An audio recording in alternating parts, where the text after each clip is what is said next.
2 years ago, we witnessed the first ever teasers for Wuthering Waves. Within those teasers was a Yangyang, the first ever character we see for Wuthering Waves. Fast forward to present day, we have the launch of Wuthering Waves. One of the first things we ever do is awake in Yangyang's lap. Upon setting sight on her, one thing ran through my head.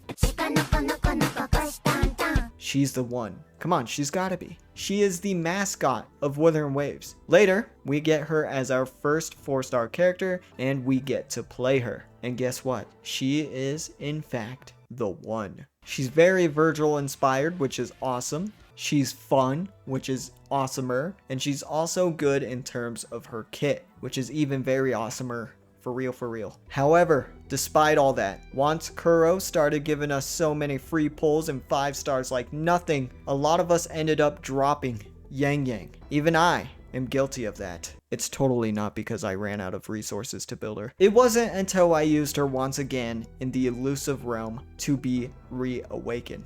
It was like we first met. She is awesome sauce. Okay, that was cringe. Anyway, what all this means is that you've also been reawakened since you clicked on this video. Yes, you, my Chad Muffin, have realized Yangyang's potential, and you are incredibly based. So without further ado, this video is to show you how to build Yangyang. Firstly, let's talk about the ways to play and build her. One of the ways is as a support. As you know, her outro skill allows her to battery the next character with energy. So, for those who really like their ultimate, such as MC, Calcharo, Gion, and so on, they really benefit from Yangyang. But that's not the only thing. Yangyang also happens to have a good suck.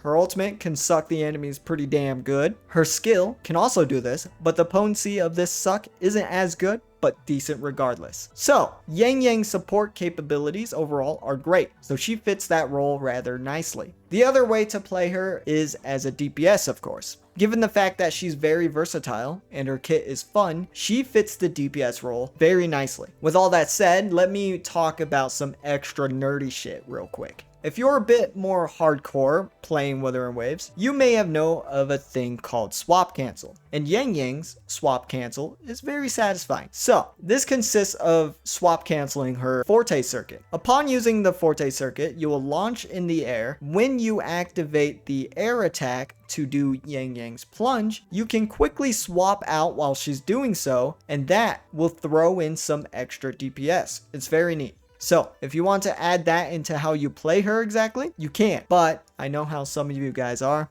You don't want to be doing all that. I get it. I completely understand. Anyway, let's move on to how you actually build her. If your primary focus is DPS, throw on the Sierra Gale set for more arrow damage. The setup will consist of a 4-cost echo, 2 3-cost echoes, and 2 1-cost echoes. For the main stats, we'll want crit rate or crit damage on the 4-cost monkey. For the 3-cost main stats, arrow damage will be ideal, although it can be argued to go for energy recharge on one of them if you wanted to use your ultimate more often. As for the remaining 1-cost echoes, we will want attack. Now, another echo set that you can use for a more support build is the Moonlit Cloud set. When you use your outro skill, not only will Yangyang battery energy, but the echo set will also buff attack by 22% for whichever character you're swapping to. So very good supportage indeed. The stats for this set will be the same as the DPS set. That way, you'll be able to still provide some damage. As for the substats,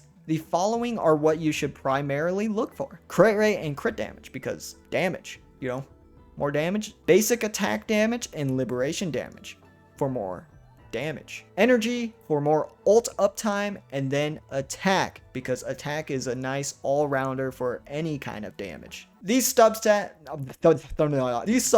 will apply for both sets. Moving on for her weapons, these will be the top picks. Of course, the 5-star sword, Emerald of Genesis, is insane if you have it. It gives you crit rate, energy regen, as well as attack. This, in my opinion, is Yangyang's best sword for either DPS or support. The next option is a 4-star sword called Commando of Conviction. This one is good overall. It has a nice attack main stat, and it gives you more attack in its passive. This is upon using your intro skill. Another option is Lunar Cutter. This one's a good pick for short field time. It'll give you attack buffs as well, so it's nice for quick support and damage. The last option is Scale Slasher. It's good for energy regen as well as the ability to gain additional Concerto energy. This will be a big help to using Yangyang's outro skill more often. As for her teams, if you're using Yangyang primarily for support, she'll be universal to pretty much anyone. Ideally though, she is best paired with characters who like their ultimate more often. But for those who want to use her as a main DPS, we'll want some team members who will benefit her instead. So let's talk about my dude Alto. His significance comes from his outro skill, which will give 23% arrow damage deep in, which is absolutely insane for Yangyang. For the last member, we'll want Verena. Wow, big surprise, huh? She heals, buffs attack, and gives 15% all type deepen. She should be illegal, I swear. If you don't have Verena, you can use Baiji instead, or Baiju. Baija? However you say that name, alright? She is basically the Temu version of Verena. She will provide healing, which is great, as well as the 15% all type deepen from her outro skill. So yeah, pretty good substitute. With all that, this is how I would personally build Yangyang. Overall, I think she is absolutely fantastic. Any hate that comes to her is probably because of her English voice, but to be honest, I think the voice is fine and suits her. It just lacks direction at some points.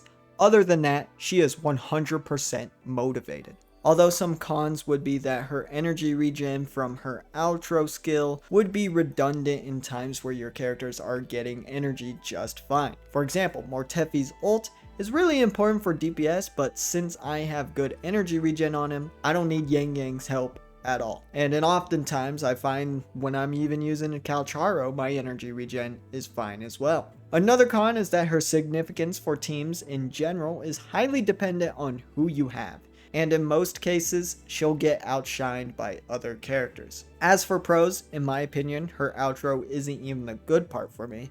It's the fact that she can group. Grouping has had a history of being important, especially in Genshin's Spiral Abyss.